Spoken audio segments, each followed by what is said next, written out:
Hello and welcome to the 17th devlog for Blue Sky Aces, a stylized World War I flight simulator inspired by the games I used to play as a child. If you haven't tried the game yet, then check out the free demo available on this game's Steam page. There's a link in the description. The last month started with a bit of a hiccup. There was a sudden influx of players after the last devlog, which identified a couple of significant bugs that warranted a hotfix. The first issue identified related to the mouse movement becoming intermittent at really high frame rates, which typically occurred when the VSync was disabled. This was caused by the mouse movements being read at a much higher rate than they were being processed, resulting in some movements being missed. There were a number of constraints that prevented me reading and processing the inputs at the same rate, so the solution was to simply accumulate the inputs between processing, ensuring that none were missed. The second centered on the control rebinding dialog, which caused confusion when trying to invert an access, as it wasn't clear that there was a specific order that you needed to do things in to get it to work reliably. The solution was to add a save button and remove the need to rebind in a specific order. In addition, I've also had a small number of reports about unexplained input from mystery sources. While the number of these reports is very small, they're nevertheless very frustrating, as there's not a lot I can do to help beyond asking lots of questions to try and narrow down the source. To combat this, I've added a new troubleshooting screen in an attempt to empower users to self-diagnose their problems.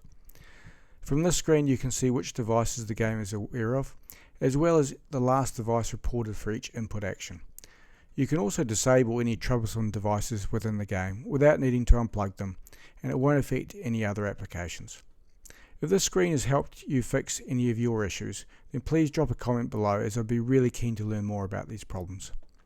The last issue addressed in this hotfix related to the aircraft AI, and its tendency to crash into the aircraft that it was targeting when attacking head-on. Fortunately, the fix is really simple, and just involved tweaking the distances that the AI would abort their attack to give them more time to take evasive action. Once the hotfix was out the door, I switched focus back to continuing work towards the new demo update, aimed to coincide with the Steam Planes, Trains and Automobiles Festival out in mid-September. One of my ongoing tasks is to continue to add more detail to the new map, including more forests and hedgerows, and even patches of dead trees for use within no man's land. I even managed to add some flocks of sheep and herds of cows around the farms. I did briefly toy with the idea of being able to shoot them, but ultimately decided that it didn't add anything to the game, and I really didn't want to find some video on YouTube of somebody machine gunning a herd of cows. One of the tasks I've had on the to-do list for at least a couple of years was to do something about the soldier models, and to create some variations. The models currently in the demo were originally made for a game jam about 3 years ago, and they don't really fit the game's aesthetics very well. And as some astute players have noticed, the British soldiers are actually just German soldiers in disguise. Initially I was just going to tweak the existing models to create some variants, but I quickly decided that it was going to be better to just start again from scratch. Fortunately, I've learnt so much about modelling over the last few years that the task was really simple. In the end, I think it only took a day to create 4 variations for both the British and German sides.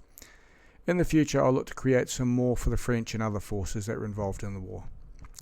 While testing these new soldier models, I noticed an issue where the machine gunners didn't seem to be able to reliably shoot some of these soldiers.